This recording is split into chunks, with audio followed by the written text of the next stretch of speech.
Boa noite.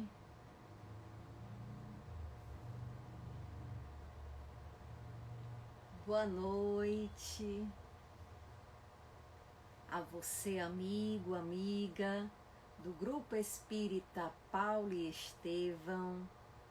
Sejam bem-vindos a mais uma live do Evangelho. Quartas e quintas-feiras no Instagram. As lives do Evangelho vêm acompanhando muitas pessoas em suas casas. Olá, Sali Araújo. Boa noite, Neidson. Jaci Ferrari.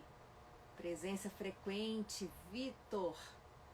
Boa noite. Cláudia Germano, muito boa noite a você também. Também uma presença frequente. Nathalie Maciel. Tosto, boa noite. Tarcísio. Simone. Nadir, boa noite. Sejam todos bem-vindos a mais esse encontro em torno do Evangelho de Jesus interpretado segundo a doutrina espírita. As lives do Evangelho fazem parte do atendimento espiritual que é oferecido pelo Grupo Espírita Paulo e Estevão todas as quartas e quintas-feiras. O ATE existe há muitos anos. Há mais de 30 anos, as lives do Evangelho são recentes. São a atualização do GEP dentro do momento atual. E aí nós nos reunimos aqueles que fazem lives.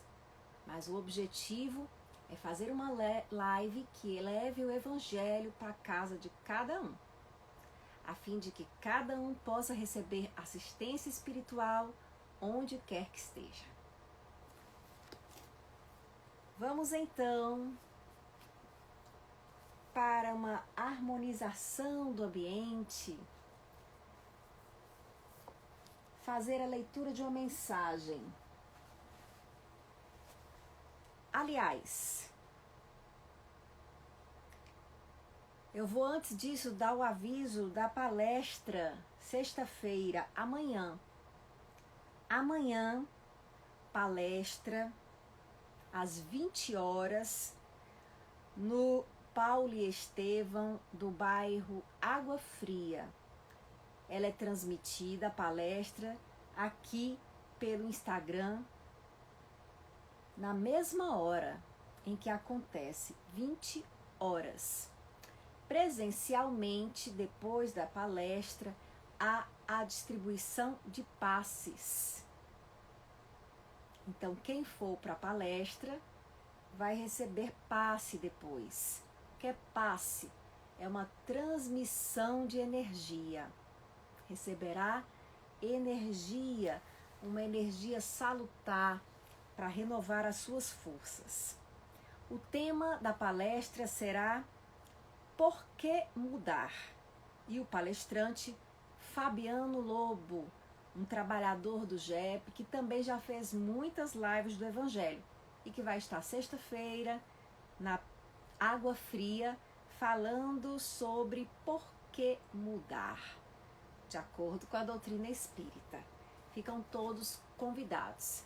É claro que existe o limite de participantes para a palestra presencialmente, mas tem dado certo até o momento.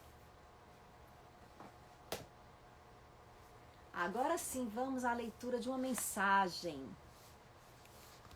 A mensagem é Quando a Mente Cura, do livro Cura Teu Coração. Mensagens de esperança por um poeta na fila de um transplante cardíaco. Vanderlei Pereira. Quando a mente cura.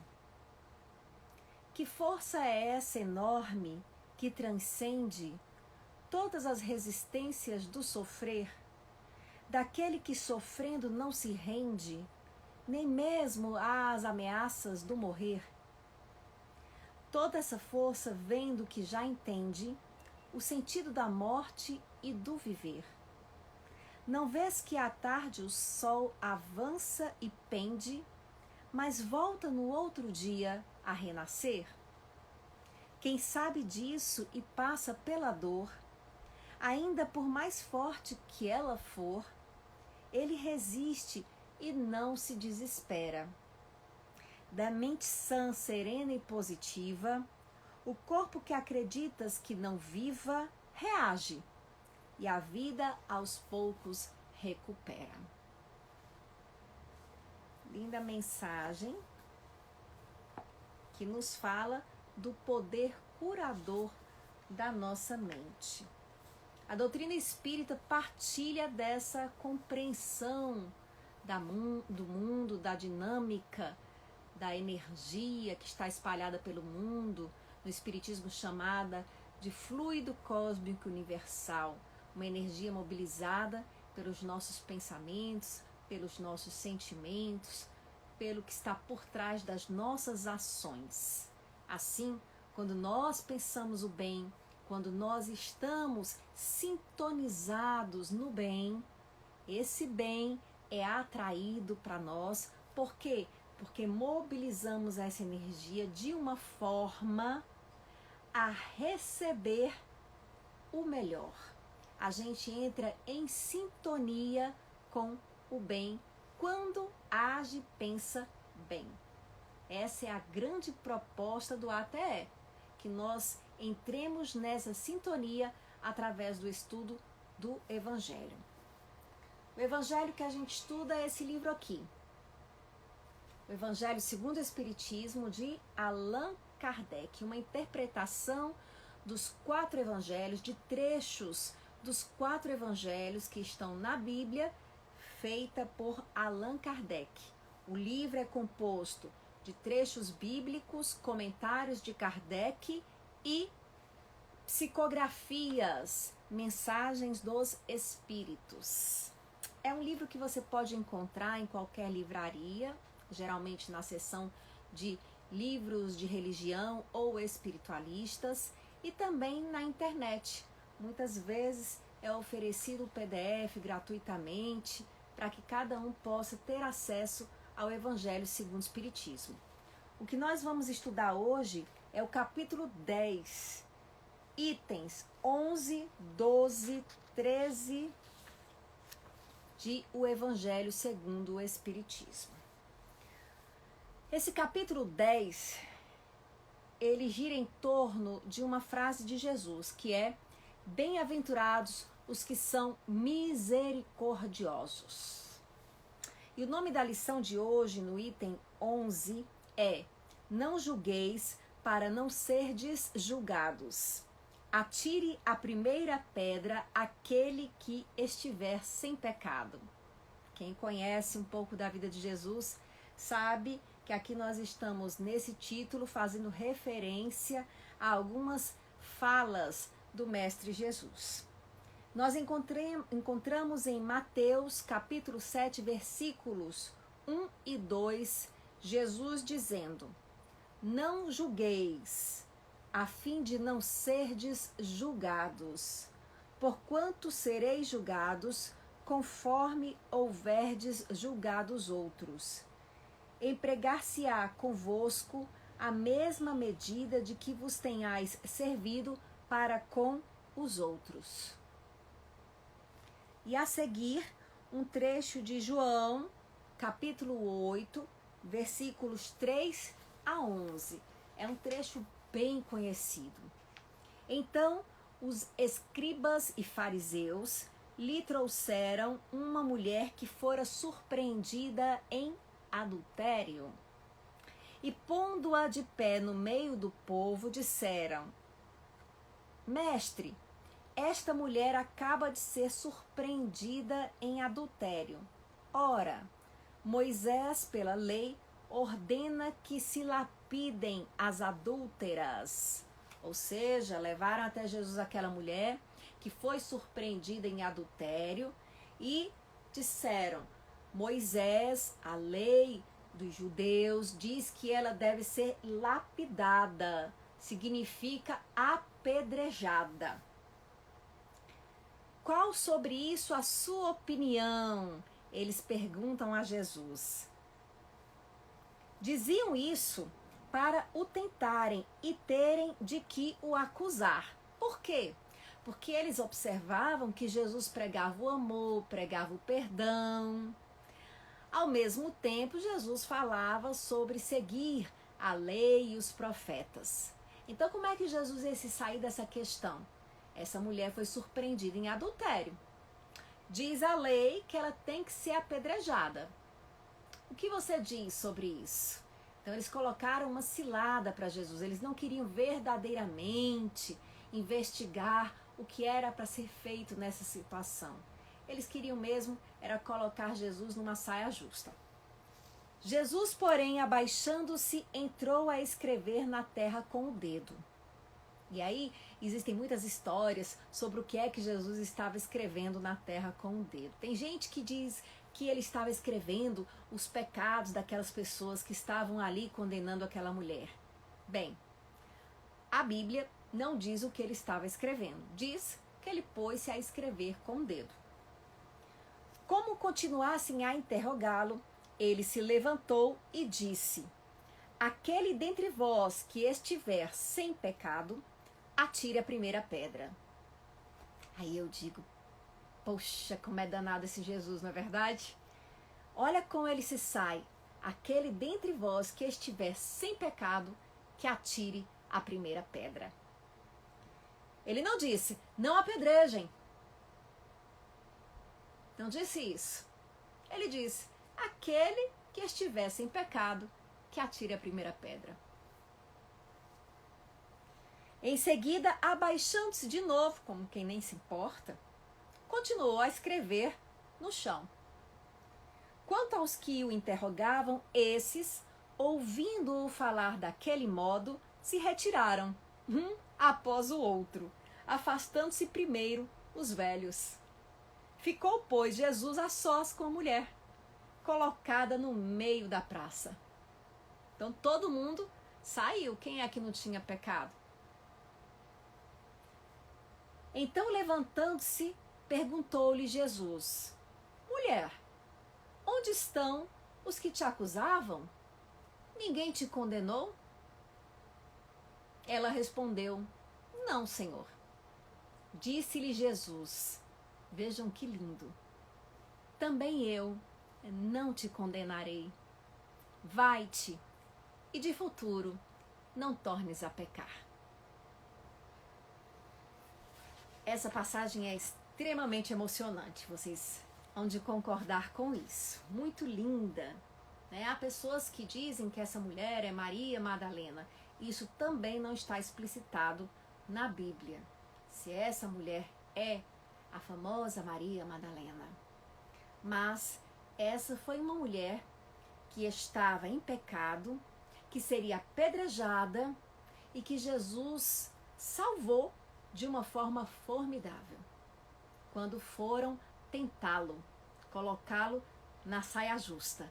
E ele se saiu admiravelmente bem e deu uma lição, não só naqueles, como em toda a posteridade. Porque até hoje, as palavras de Jesus são válidas. Aí Kardec tece alguns comentários espíritas sobre essas passagens. A primeira, né, que é Jesus pregando, dizendo que não julgue para você não ser julgado, porque você será julgado conforme a medida com que você julgar o outro. E em seguida, essa passagem, a famosa passagem da mulher adúltera.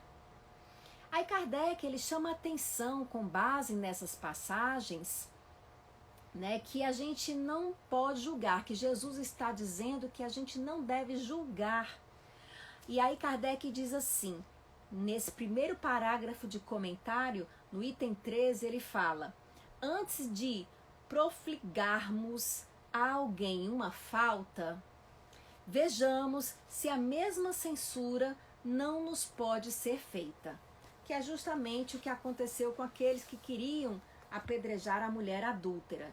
Então, antes da gente ficar criticando, condenando as faltas dos outros, Kardec pede que a gente reflita se não tem também uma falta, e uma falta até semelhante àquela que nós estamos condenando nos outros, tornando-nos assim hipócritas, né?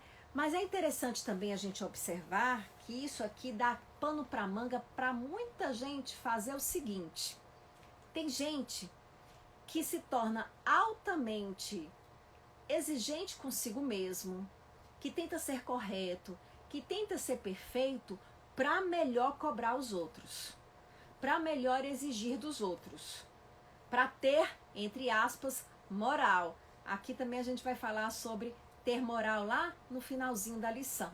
Então tem gente que com base nisso diz, então eu vou agir perfeitamente e aí sim eu posso estar condenando todo mundo. Será que essa pessoa que age perfeitamente, né, que tá ali sem aquele mesmo erro, porque aí algumas pessoas dizem assim, mas esse erro aí eu não cometo não, eu me viro do avesso e vejo que esse erro eu não cometo não, portanto estou liberado para julgar. Será que nesse ensinamento é isso que Jesus está querendo dizer? Então é o seguinte, se você tiver o mesmo erro, você não julga, mas se você não errar pelo menos o mesmo erro, tá liberado, pode julgar, vai ser feliz assim.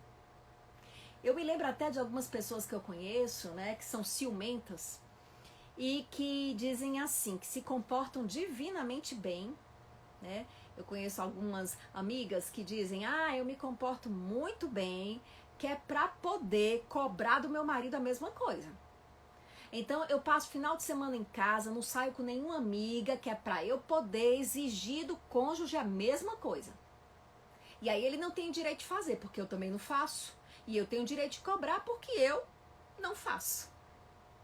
Será que essa que é a intenção disso? Né? Será que o fato da gente não fazer nos torna aptos a estar apontando o dedo aos outros? Na verdade, me parece que quando Jesus diz isso, né, que atire a primeira pedra, aquele que está sem pecado, não é essa a intenção. É claro que todo mundo tem erro. Ele não disse aquele que está sem o mesmo pecado dessa mulher. Ele disse aquele que não tem nada que seja reprovado. E quando ele diz isso, eu acredito que a intenção, vamos tentar buscar isso, né? O que ele nos mostra é que nós estamos todos, mais ou menos, no mesmo patamar evolutivo. Que ninguém aqui é realmente melhor do que ninguém. E é o que a gente estuda na doutrina espírita. A gente estuda que num mesmo planeta encarnam espíritos que têm mais ou menos a mesma condição, o mesmo grau evolutivo. Que não existem essas disparidades, aqueles que são os bichões e os outros que estão lá por baixo.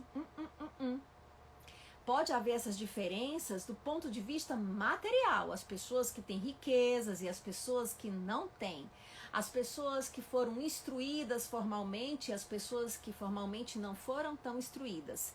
Mas moralmente falando, até espiritualmente falando, né, do conhecimento já integrado a si mesmo, que não é puro fruto de uma educação, que não é uma máscara, as conquistas verdadeiras que nós fizemos nos colocam mais ou menos no mesmo patamar. Então ninguém aqui está tão melhor do que ninguém. A grande verdade é essa.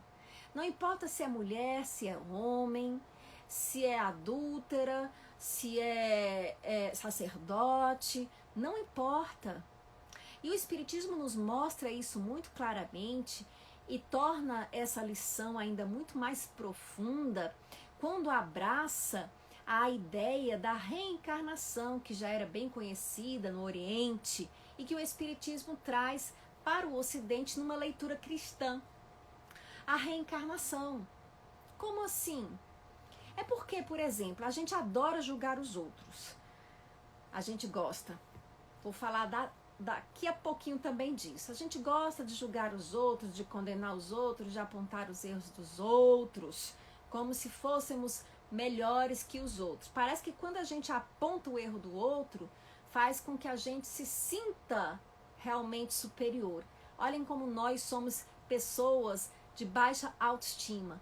Nós precisamos fazer isso para nos sentirmos melhores, uma vez que já não nos sentimos bem olhando simplesmente para nós mesmos. Então nós olhamos para o vizinho, nos comparamos com o vizinho, procuramos os erros do vizinho que nós não temos, para assim nos sentirmos verdadeiramente merecedores, válidos, espíritos melhores, pessoas pessoas superiores às demais. Então nós precisamos disso. Porém, o que diz o Espiritismo quando fala na reencarnação? O que ele esclarece? Esclarece o seguinte, que eu nessa encarnação, tá, de mim, sou Caroline. Nasci como Caroline, nasci de um casal equilibrado, assim posso dizer, uma família equilibrada, de classe média, que me permitiu estudar em bons colégios, isso me permitiu instrução, espírita, que me permitiu acesso ao Evangelho desde muito cedo. Tudo isso tão bom, né? Eu acho. E isso me favoreceu determinadas conquistas que talvez outros não tenham tido ou não tenham tido tanta facilidade para essas conquistas. Claro que cada um tem as suas facilidades. Há pessoas que nascem em famílias de artistas e se desenvolvem muito por esse lado. Enfim, a gente nasce onde precisa. Mas aqui eu tive esses facilitadores. Então, talvez por isso não tenha cometido graves atentados e possa cair na tentação de me sentir melhor que os demais. Entretanto, o que me mostra a doutrina espírita? Que eu posso reencarnar e que numa outra encarnação, como dizem alguns, numa outra encarnação, eu posso vir em circunstâncias bem diferentes e adversas. Eu posso vir sem acesso a essa educação. Eu posso vir sem muito contato com a religiosidade. Eu posso vir com limitações físicas, mentais. Eu posso vir em situações bem diferentes e, com isso, me tornar uma pessoa bem diferente.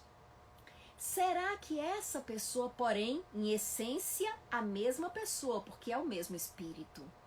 Mas será que essas minhas conquistas dessa encarnação como Caroline são tão profundas, estão tão arraigadas, que eu nascendo numa outra situação, manifestarei esse mesmo comportamento que manifesto aqui?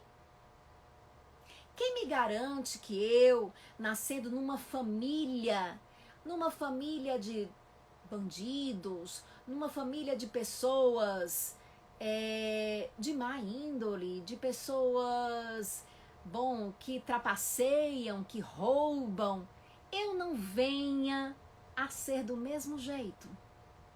Porque isso vai estar meio que banalizado no meu entorno. Será que essas minhas conquistas aqui como Caroline, de retidão, de honestidade, são tão verdadeiras e profundas que eu, nascendo numa outra circunstância, me manterei nesse mesmo comportamento? Então eu estou falando de mim, mas estou falando de você também.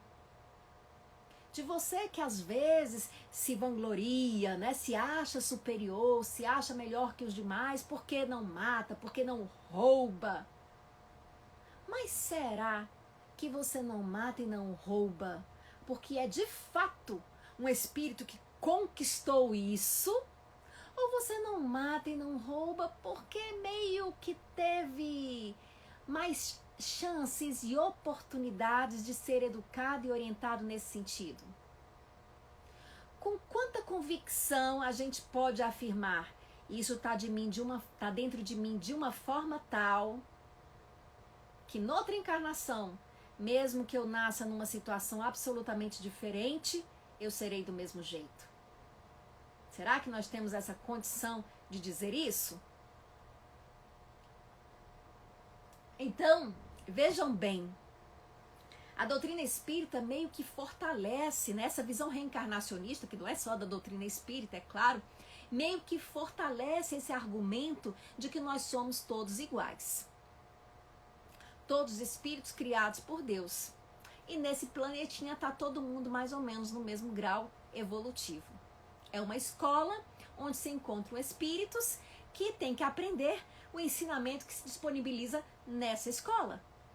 Portanto, são espíritos mais ou menos com as mesmas necessidades de aprendizado, de experiência. E aí é justamente nesse sentido que vai falando Kardec depois, né? Que ele diz assim, quando a gente criticar a outrem, a gente observe qual a nossa intenção ao fazer essa crítica. Ele diz assim, por que é que eu estou fazendo essa crítica ao outro? Será que eu estou fazendo essa crítica para deter o avanço do mal de fato? Ou eu estou fazendo essa crítica para desacreditar aquela pessoa que eu critico? Que é o que eu falei agora há pouco. Que quando eu aponto o erro de uma pessoa, eu estou dizendo, esse erro eu não faço. Né? Por debaixo do edredom, né? Por debaixo da intenção declarada. Ah, mas eu só estou querendo ajudar. Tá essa vontade de se mostrar como aquele que não faz isso e que por isso pode falar. Será que não é essa a motivação? Porque a gente também tem que ter cuidado com o auto-engano. Então é possível que eu diga, que eu declare à comunidade que as minhas intenções são as mais lindas e maravilhosas de um ser de luz. Porém, será que é mesmo? Desconfiemos de nós mesmos. Por que é que eu me sinto tão incomodado com aquilo que o outro está fazendo de errado? O quanto que isso me atinge? Por que isso me enerva tanto? E por que eu tenho a necessidade de escancarar isso? Vamos ver quais as verdadeiras intenções chama a atenção Kardec para isso. E ele diz assim, a autoridade para censurar está na razão direta da autoridade moral daquele que censura. Mas, como disse, o que é essa autoridade moral? O que nos confere essa autoridade moral para estarmos censurando os outros? O que é que me torna apta a censurar os outros de fato? Minha autoridade moral? Se estamos todos mais ou menos no mesmo patamar evolutivo. Que é essa minha autoridade moral? Então, uma autoridade moral, ela tem que estar assentada sobre uma maturidade espiritual. Jesus tinha. E mesmo assim, vamos ver, no episódio da mulher adúltera, Jesus não a apedrejou. Por quê? Porque essa autoridade moral, fruto da maturidade espiritual, faz com que o espírito não tenha necessidade de causar violência, de usar da violência.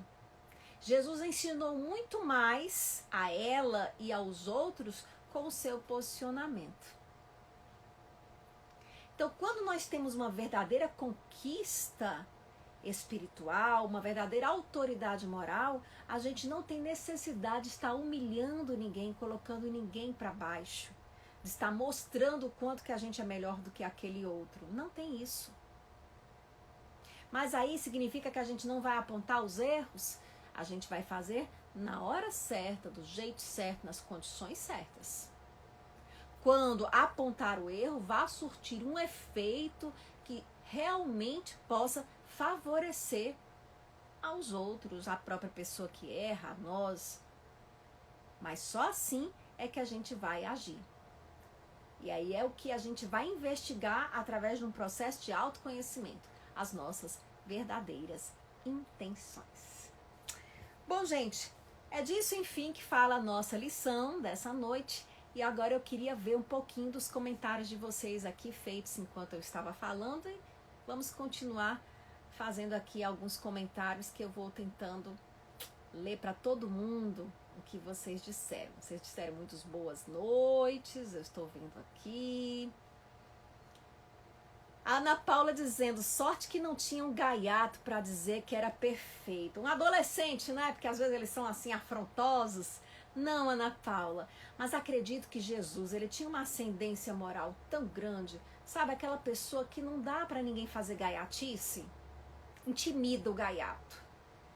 Foi um impacto a resposta dele. Eles foram lá, todos cheios de razão, lançaram uma cilada para Jesus. Ninguém esperava que ele se saísse da cilada. E o pior, que ele voltasse contra eles o que eles estavam fazendo, o que eles estavam falando, né? Então foi aí que eles não tinham como fazer nenhuma gaiatice, Ana Paula. Jaci Ferrari, essa passagem é perfeita, porque quem de nós não pecou, né? Claro, quem de nós, gente, não erra? Porque errar faz parte. Nós somos seres, nós aprendemos assim. As regras da vida são essas. Nós aprendemos por tentativa e erro. Vamos tentando ensinar com os nossos erros aqueles que vêm depois, a fim de poupá-los do mesmo trabalho, né? De passarem pelos mesmos erros e sofrerem as consequências deles. Então são o que fazem os profetas, o que fazem os grandes líderes religiosos. Eles tentam nos advertir, olha, não vamos por aqui não. Esse caminho não é legal, o resultado dele a longo prazo não é legal, não vá por aqui. Mas mesmo a gente tomando o caminho errado, não nos preocupemos, nós vamos sofrer as consequências e vamos aprender a fazer de outro jeito, nós vamos acertar. Todos nós estamos destinados à felicidade de espíritos puros. É essa a visão espírita. Nós estamos caminhando nesse sentido. E é preciso nós termos muita confiança em Deus, nas leis da vida, nos processos da vida, para entender que as pessoas, cada uma a seu tempo, irão despertar todas para o que verdadeiramente é, para a verdade. Aqui vendo mais comentários. Tarcísio, interessante foi a frase utilizada por Jesus. Quem não tiver pecado, atire a primeira pedra. Ora, quem não tiver pecado será um espírito evoluído e, por conseguinte, jamais faria algo assim. Exatamente, Tarcísio, até porque eu acho que você escreveu isso aqui antes de eu fechar, exatamente dizendo isso. Né? Como ele não fez, que ele não fez isso, né? Mas todos nós erramos. E mesmo os espíritos evoluídos, Tarcísio, isso que é interessante também na doutrina espírita, mesmo os espíritos evoluídos, eles têm uma história, eles têm uma trajetória. Na doutrina espírita, nós compreendemos que os espíritos foram criados todos iguais, mas todos com o potencial divino da iluminação, né? Todos com o poder de ter uma visão maior, de ser uníssono com Deus, né? Todos nós temos esse potencial. E através das múltiplas encarnações, nós estamos desenvolvendo esse potencial. E nós desenvolvemos esse potencial, como eu falei, através de tentativas, acertos, erros, através da lei de causa e efeito. Então, quando eu ajo e sofro as consequências da minha ação, eu vou me desenvolvendo, eu vou começando a ampliar a minha compreensão. E eu vou me desenvolvendo como espírito, eu vou crescendo, eu vou amadurecendo. E à medida que eu vou amadurecendo, eu vou me apropriando desses potenciais que eu trago em mim. E assim é feita a evolução. Então, todos partem de um mesmo ponto, de uma simplicidade original, da estrebaria representada ali no nascimento do Cristo, né? Todos nós partimos disso, embora sendo criados por Deus. Alguns novatos no Espiritismo perguntam: e por que Deus não criou logo os espíritos todos perfeitos? Bom, essa resposta eu acho que Deus é quem pode dar, né?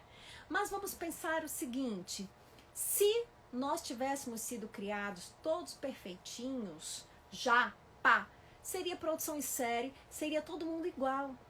Porque, gente, o que nos faz diferentes é a nossa história. Quando ele nos criou potencialmente perfeitos, porém necessitados de amadurecimento, imaturos, ele nos deu a possibilidade de construir uma história.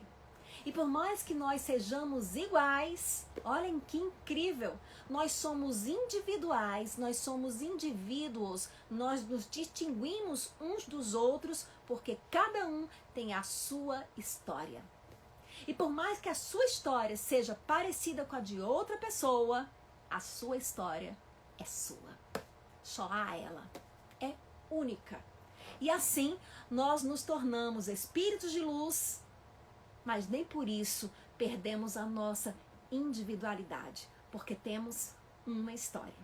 Então, quando um espírito de luz olha para o passado dele, né, ele vê o passado, ele vê os erros dele também. Não para se sentir culpado, não é isso. Ele vê que é o caminhar dele, aquele caminho que o levou até o pico. E aí ele vai lá condenar o outro que está fazendo o próprio caminho. Como é que ele vai condenar alguém? Ele sabe que é um caminho que o outro está fazendo que o levará ao mesmo ponto. Então o espírito de luz, ele também tem esse passado. Ele olha para o seu passado, ele vê a sua história. Ele tem consciência do significado do erro. A diferença é que quando a gente está num grau evolutivo menor, a gente olha para o erro e fica: ah, meu Deus, eu errei, eu não devia ter errado. E quando a gente se iluminou, a gente olha para o erro: nossa, olha só, eu escolhi esse caminho aqui. Foi complicado. Mas, como diz a música, eu penei, mas aqui cheguei. Pronto. Se iluminou. Tanto que Jesus conta, tem algumas parábolas de Jesus em que ele diz assim, tem uma chamada os trabalhadores da última hora. E outras passagens também Jesus faz isso. Mas nessa é bem nítida essa moral por trás. Quando Jesus diz assim, que um senhor chama alguns homens para trabalharem na sua vinha, uns vão no começo da manhã, outros vão no meio da manhã, outros à tarde, e outros já no finalzinho, perto do pôr do sol. E na hora de pagar, o Senhor paga todos do mesmo jeito. Então é mais ou menos o que acontece com a gente. Não interessa em que momento nós nos tornamos espíritos de luz, nós nos iluminamos. A partir do momento que nós nos iluminamos, nós somos igualmente espíritos perfeitos, espíritos iluminados, espíritos de luz. Não existe isso. Ah, mas você lá naquela encarnação foi Hitler. Não tem isso. O próprio Hitler, um dia, será espírito de luz. Tem a sua iluminação. Aliás, Deus já vê esse dia. Desde o momento em que ele foi criado, Deus já viu esse dia da iluminação dele, porque para Deus o tempo não existe. Então Deus não odeia e não condena. Ele sabe que é o caminho que aquele espírito escolheu. Isso não é incrível? Isso nos torna tão iguais e ao mesmo tempo tão diferentes. Isso é muito fantástico. É a grande criatividade divina. São as leis da vida. Isabelle, cheguei. Que bom, Isa. Saudades. Ah, Ximeno dizendo aquela história dos 4 dedos, né, que se apontam pra gente, quando a gente aponta um dedo. Aí tem gente que faz assim, Ximeno, pra poder não ter 4 dedos apontando. Eu digo, é a mesma estratégia de, eu não vou errar, é pra poder melhor condenar. Isso é quando você tá preso à forma, né? Quando a gente entende a essência, o significado que Jesus está falando, está muito além de uma questão da formalidade, da forma, do jeito que eu falo, do como eu condeno. É muito interior, porque você pode, às vezes, interiormente também viver criticando os outros. Você simplesmente não fala. E aí você acha que é melhor do que os outros porque aquela fofoqueira lá fala. E eu sou a pichona porque eu não falo. Será? Mas eu também tenho esse mesmo espírito de crítica. Inclusive, eu critico a fofoqueira. E me sinto superiorzona a ela, não fazendo igual a ela. Aí acho que sou melhor do que ela. Tô do mesmo jeito. Do mesmo jeito que ela, eu procuro identificar o mal de alguém para poder me sentir por cima. Só usei uma estratégia diferente. Eu fecho a boca e não faço a fofoca. Mas será que eu tô realmente nessa condição de evolução aí, ó, superiorzona? Se tivesse, não me irritava tanto a atitude dela. Se me irrita, tô mais ou menos no mesmo grau evolutivo. Somos todos iguais, Aníbal falou ontem, Cláudia. A Cláudia tá dizendo é porque ontem, a quarta-feira foi com o Aníbal, né? Vocês perceberam, né, que houve uma troquinha essa semana, né? Mas semana que vem volta ao normal. Obrigada também, Nadir. Seu Álvaro Neto, senhor tá aí, boa noite. Tarcísio, só aprovação poderá dizer. Pati, Pati, diga lá, não nos esqueçamos que viemos de mundos primitivos e ainda estamos em evolução. Pois é, né, Pati? A gente está ainda em evolução, né? Nós somos seres em aprendizado. Estamos todos no mesmo barco, na mesma escola. Kátia, falar com amor e sabedoria faz com que a crítica torne-se construtiva. Excelente, Kátia. A gente tem que saber, né, fazer a crítica. Então, o primeiro momento que a gente tem que ver é assim, se isso está me gerando raiva. Né? E se isso está me gerando raiva, não adianta eu ficar também só espremendo aqui a raiva dentro de mim, né, e fingindo não ter raiva. Eu me afasto. É importante também a gente reconhecer as nossas limitações. Se eu não tenho condições de verdadeiramente falar docemente com aquela pessoa que me incomoda, que faz alguma coisa que eu acho errado, é melhor eu me recolher, a não ser que não tenha saída, né, que eu tenha que falar, mas podendo evitar, eu vou evitar, vou tentar entender o que é que mexe tanto comigo naquela pessoa. Né, e deixar, né, alguém o encargo de chamar a atenção, ou a própria vida, enfim. De tudo a gente tem que estar fazendo assim um check-up, né? Eu queria dizer o quê, meu Deus? Um escaneamento das intenções, do que tem, dos resultados, para ver realmente o que a gente faz. Emília, perceba o conceito de perfeição é muito egoísta e cruel. Errar faz parte. É isso. Exatamente, Emília. Sabe por quê? Porque o perfeito que criou a lei incluiu o erro nela. Nos deixa errar. E pelo erro a gente aprende. Então, tem algo bom e bonito nisso. É a coisa mais incrível a ser considerada, gente. É que existe uma lei tão maravilhosa que mesmo o que parece horrível, no Livro dos Espíritos a gente vê a lei de destruição, vai levar ao crescimento, à perfeição.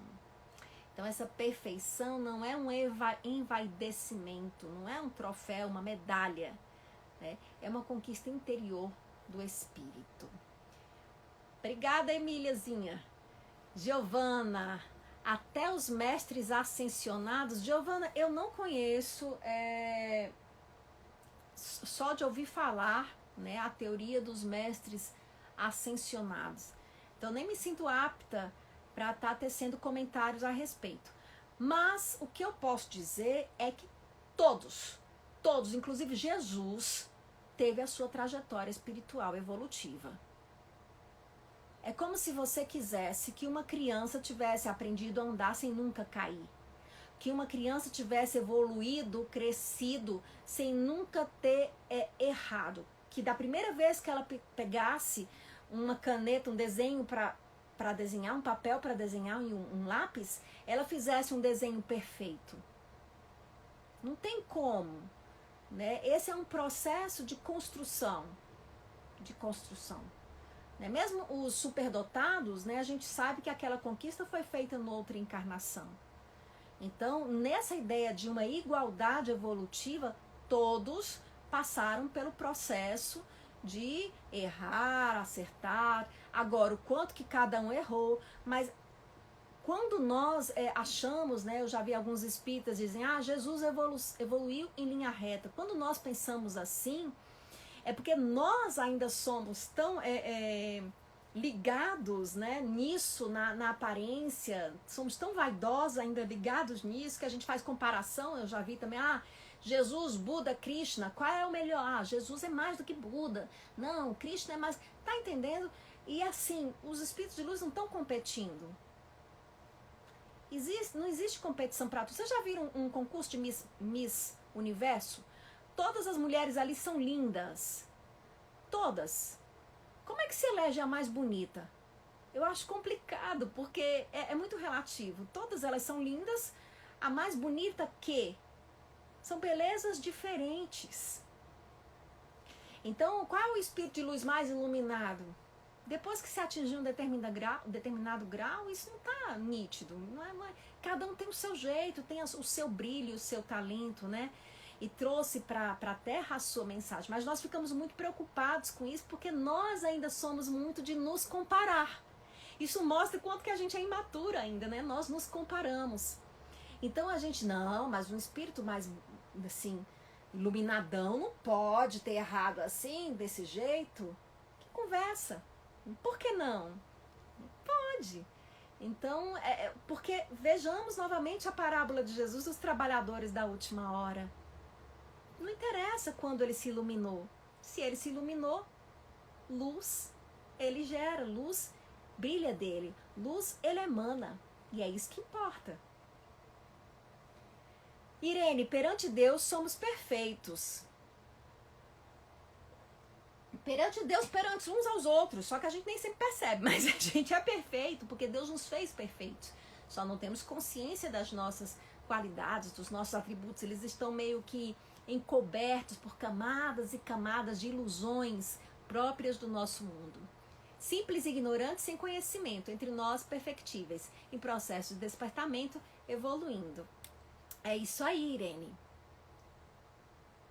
Obrigada, seu Álvaro. Um abraço, senhor. Emília, a pluralidade me encanta. Gente, Emília é a minha facilitadora de estudos lá no JEP. Então, deixa eu ler o que a titia diz aqui. E também a individuação, o uno e o todo. Um deslumbre descobrir a beleza de toda a criação. É mesmo, Emília? Também acho. É fantástico.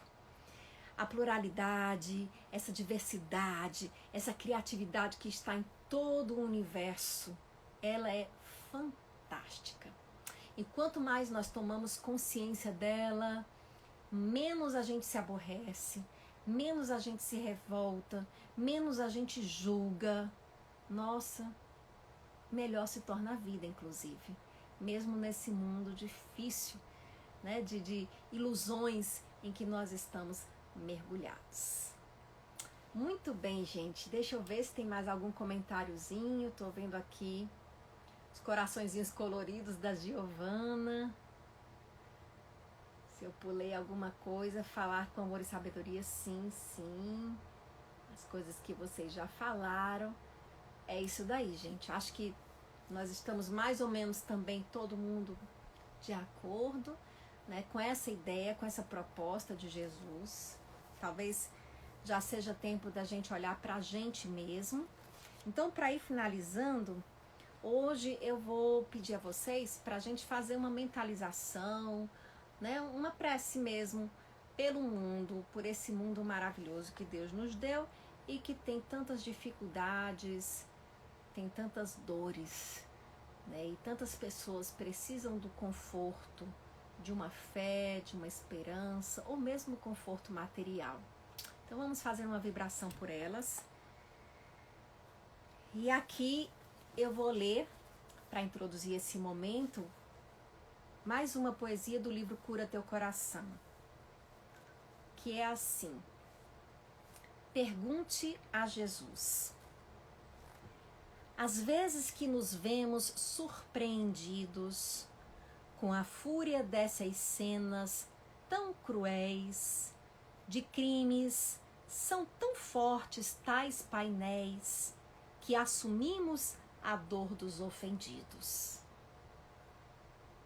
Chamamos revoltados de bandidos, os autores de trágicos papéis, que desejamos ver tais infiéis, a Deus mortos também entre gemidos. Nesses impulsos graves de revoltas, vejas se deles por amor te soltas, e segue com Jesus por companhia. Perguntes, pois, ao filho do Calvário, se visse um desse tipo sanguinário, pedindo-lhe perdão, o que faria? Jesus é o nosso grande exemplo para nós aqui. Somos cristãos, mundo ocidental, temos como grande referência Jesus. Então vamos aqui trazer a imagem de Jesus para os nossos corações. Vamos mentalizar Jesus. Cada um mentalize Jesus como quiser. A cor da pele, a cor dos olhos, isso não importa. Mas vamos sentir a presença de Jesus nesse momento. Se você fechar os olhos, talvez consiga uma maior concentração. Você perde o contato com a distração do entorno. Você mergulha em si mesmo. E facilita que surjam no palco da mente as imagens que evoca nesse momento. Vamos então, sobrevoando o mundo,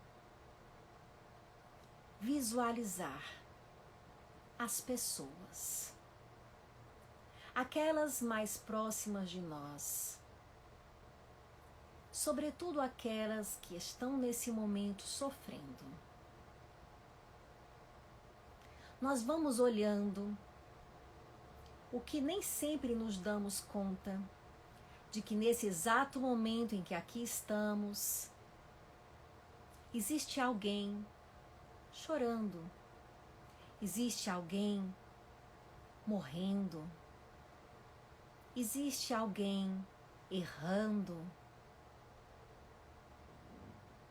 existem pessoas desesperadas, existem crianças com fome, existem pessoas nos hospitais, nas ruas, na guerra. Tudo isso existe no nosso mundo. Mas nós ampliamos a nossa visão nesse momento. E vemos o mundo. E no entorno dessas pessoas nós conseguimos enxergar tudo o que há de belo também no nosso planeta azul. Nós enxergamos o céu, o maravilhoso céu que nós podemos ver mudando de cores, repleto de nuvens, a brisa. Nós podemos ver as flores, nós podemos ver as águas cristalinas do rio, as espumas reconfortantes do mar. Nós percebemos que nesse mundo onde há feiuras, há também belezas. E, na verdade, há muito mais belezas. Mas nós agora ampliamos mais a nossa visão. E nós enxergamos a luz divina que se espalha pelo mundo. Nós percebemos Deus em todas as belezas mencionadas. Mas voltamos a olhar para aquelas pessoas e vemos que dentro de cada uma delas, na altura do coração, brilha a luz de Deus. E nós nos damos conta de que todo sofrimento e toda feiura é apenas uma ilusão, algo que encobre a luz que existe em cada um. E como agora nós estamos com essa visão ampliada, nós percebemos que essa luz de cada um nos liga uns aos outros. Nós estamos mergulhados na luz uns dos outros, num grande abraço luminoso. E sabendo que essas pessoas que estão sofrendo agora não conseguem perceber a própria luz e fazê-la brilhar, nós que aqui estamos, lançamos para elas, através da luz que há em nós, o brilho que recebemos de Deus através da prece. E todo mundo se ilumina agora. E o nosso planeta espiritualmente brilha. E essa grande luz é o amor que nos une. Agradecemos a Deus a oportunidade de vê-la agora. Que todas as pessoas possam sentir o benefício da luz da vida. Que nenhuma se desespere. Que nenhuma perca a esperança. Que todas as pessoas possam sentir a fé num futuro melhor, na perfeição a qual estamos todos destinados. E nesse sentimento de esperança que nós nutrimos agora, de alegria que nos reúne nesse momento, nós dizemos a Deus: muito obrigada, Senhor, pelo grande dom de brilhar. Nós somos a luz do mundo. Muito obrigada. Graças a Deus. Então, que brilhe a nossa luz. Voltemos para o nosso dia a dia, lembrando disso. Dentro de nós tem sempre uma luzinha brilhando. Nem sempre a gente percebe, mas ela sempre está aqui. Basta a gente fechar os olhos, olhar para dentro e sentir. Muito obrigada. Que Jesus abençoe a cada um. Semana que vem estaremos aqui, eu e vocês na quarta-feira, o Aníbal e vocês na quinta-feira. Amanhã tem palestra do Luciano Lobo. Quem quiser também vai lá no JEP da Água Fria. E que não falte luz no mundo, não falta nunca. Muita paz e até mais, gente. Que Jesus nos abençoe.